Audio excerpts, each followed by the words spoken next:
Morning, it's Monday, Memorial Day, May 27th, and we have the pleasure of having Ruvain Zukin here, and we're going to dedicate today's Shiur to Zecher Nishmas. Give me the names. Yeah, David Ari Ben Ruvain Gedalia, and Yaakov Yosef Ben Ruvain Gedalia. Their neshama should have an aliyah, and they should work up there to help us down here. Amen. And I also want to reach out and say happy birthday to one of my closest friends, Alan Metzger, on his birthday today. And let's see what else. And Tad came solo, which is a big disappointment to me. Yeah, my wife's still because more of the weather. His better 90% didn't come. You know, people sometimes say better half. Yeah. For him, it's better 90%. He'll be here tomorrow. He'll be here tomorrow. Okay. Hopefully we'll all be well tomorrow and we can all come. Okay. So this week's Parsha is has something very special in it. Excuse me? Shlach lecha, yeah? Shlach lecha. Shlach lecha starts off with something bad. As you know, the Jews were supposed to go immediately into Eretz Yisrael, and then because of the sin of the Meraglim, the spies, they wound up wandering in the desert for 38 or 39 years. So that's the beginning of the Parsha. But the Parsha ends with something great. And what does it end with? It ends with the Parsha of Tzitzis, something we do every single day of the year, 365 days, or in the Hebrew calendar, 354 days, unless there's a leap year, then it's 380-something days. So let me just clarify that when we're talking about Tzitzis, there is Talis Cotton and Talis Gadol. Talis Cotton is what we wear underneath our clothes. Some people wear it on top of their clothes. There's actually a whole shiur you can give on that. But I don't want to get into that. We're going to talk about the Talis Gadol, the Talis we're going to put on soon for davening. And there are a lot of things about it that we don't know, and that 99% of the people do wrong. Not the people here. We're talking about other people. We of course, we know it all. But first of all, there's a very puzzling thing. I'm curious to know about Benny. We know that we put on a talis when we daven. And we do it from when we get married. Do the Iranians do it from bar mitzvah on? Even when they are 6, 7 years old, but when they have that, they wear talis. Yeah. But okay, but Ashkenazim Jews, we wear it only from when we get married, and it's puzzling. Is there another mitzvah other than the mitzvahs that apply to when you're married? Marital stuff. Is there another mitzvah that only starts at marriage? Yeah. There is. What? Sex. Okay, so obviously Tad was still sleeping when I said other than marital stuff. Yeah. Or maybe for him, sex is not marital stuff. Yeah. Maybe it's, I don't know what it is, but it's nice to see. He meant puru urvu. Yeah, okay, so other than things that apply to marital things, let me clarify. Yeah. There's no other mitzvah that only starts at the age of bar mitzvah. And this is something very puzzling. Morning, Dov. This is something very puzzling, that the mitzvah of wearing a talis, most people around the world wear it only from when the time they get married. And you can even ask even further. Most mitzvahs. Good morning, Bob. Yes, good morning. We finally got our Kohen, our second Kohen. Yeah. Benny's the Kohen Gadol. Benny's Kohen Gadol. He's got seniority at the synagogue. If you say so. Why don't we start like Benny said, that when your age is 6 or 7, there's a mitzvah of chinuch to train your children to do mitzvahs, And those mitzvahs start when they already are bardas, like Benny says, usually at age 7 or 8, they say, in Tad's case, 35, 36, but... morning, Bruce. We may need you today. We may need you. We may need you today, Bruce. So the question is, why then? So there's a lot spoken about this, and I'm not sure we're going to come to a definitive answer on this, but there's a Magen Avram that's brought down. The Magen Avram is a Rishon. Is everybody familiar with the term Rishon? Rishon is the early commentators on the Talmud, and he says that it has nothing to do whether you're married or not. The time to start wearing a talis, he says it has to do whether you're a Talmud Chacham or not. If you're a Talmud Chacham, then you wear it even if you're single. If you're not a Talmud Chacham, you have to wait till you get married. Again, in the case over here, each one of us would have had to wear it even before we were married because we were all Talmidei Chachamim. The Gemara uses a lot of times the term Amoritz.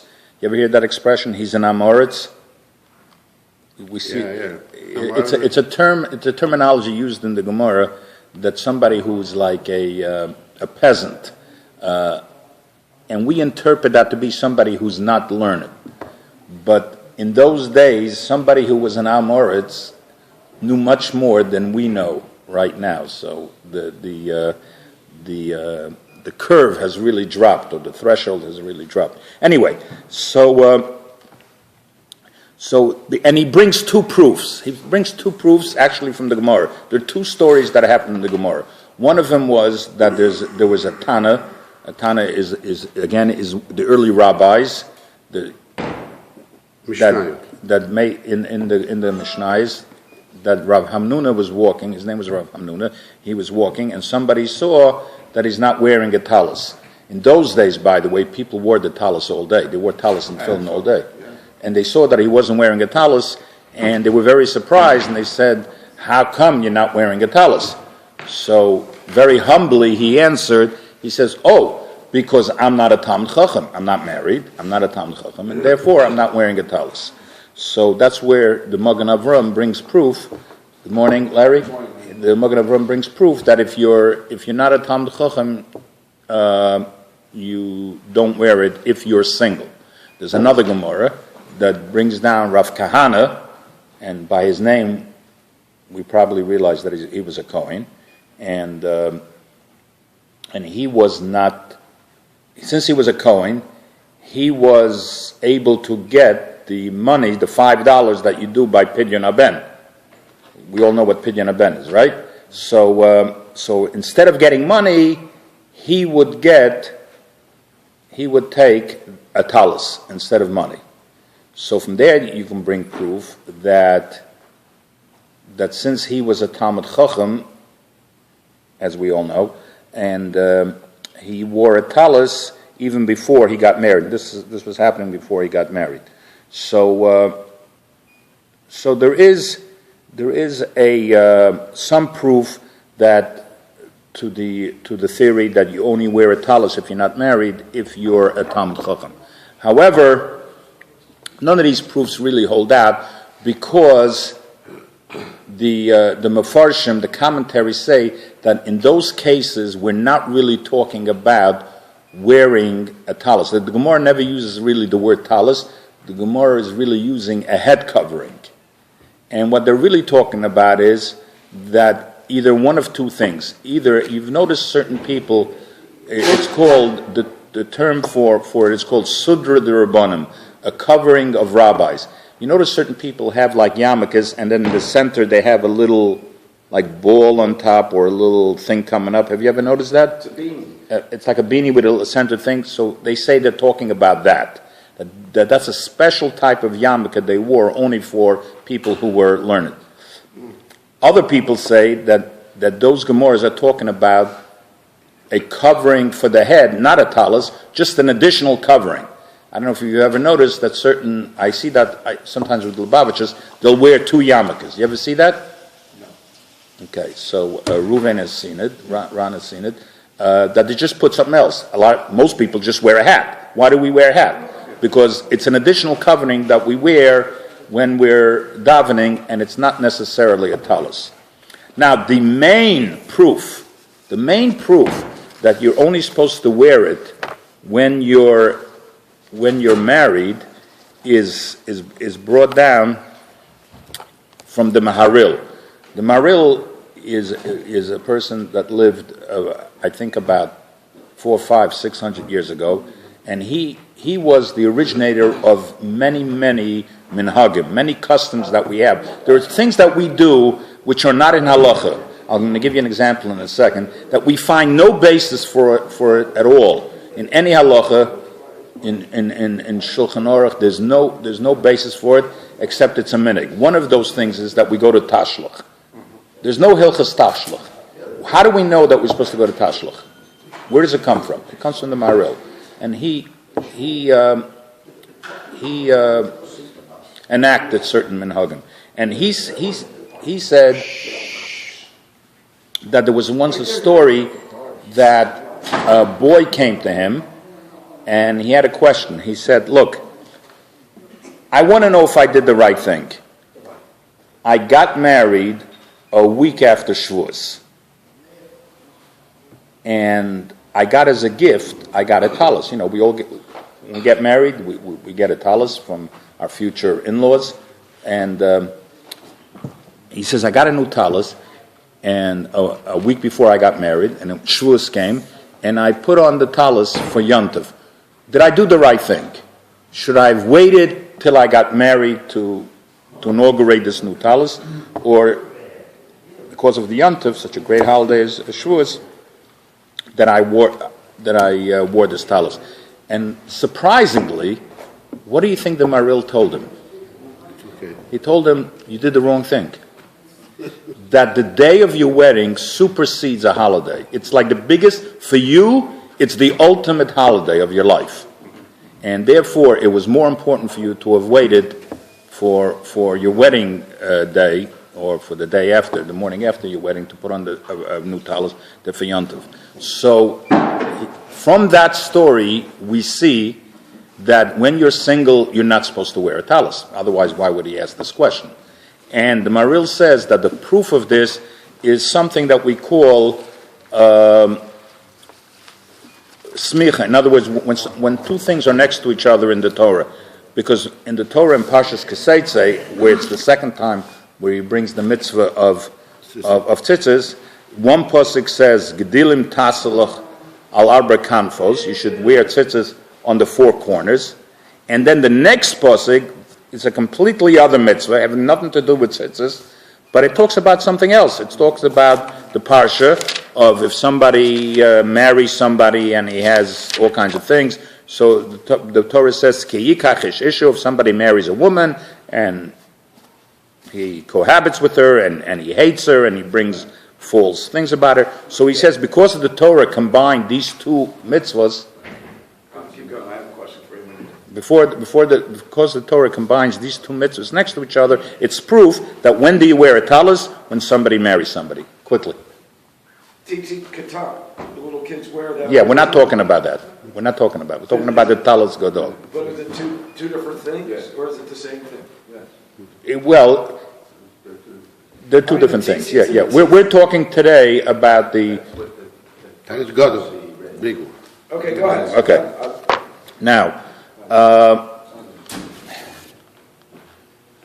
Okay, let's talk for a second how to put on the talus. Most people do not, like I said, 99% of the people don't know how to put on a talus. The source of how to put on a talus is a halacha where it says that you're supposed to put it on like the Arabs, like the Atifas Yishmaelim, like the Arabs wrap themselves up with clothing. So I can't really tell from this picture, but many people put it over their heads and they wrap it up they wrap themselves completely up in it. That is wrong. It's absolutely wrong. There's no heter for it, there's no basis for it. The point is that you have to wrap up your head and your face, but not your eyes. You have to be able to see. Make the bracha, you mean? Yeah, you can. Your eyes have to be. You have to be able to see, because the halach is that you're supposed to wrap yourself up like the Arabs wrap themselves up. Arabs are walking on the streets wrapped up.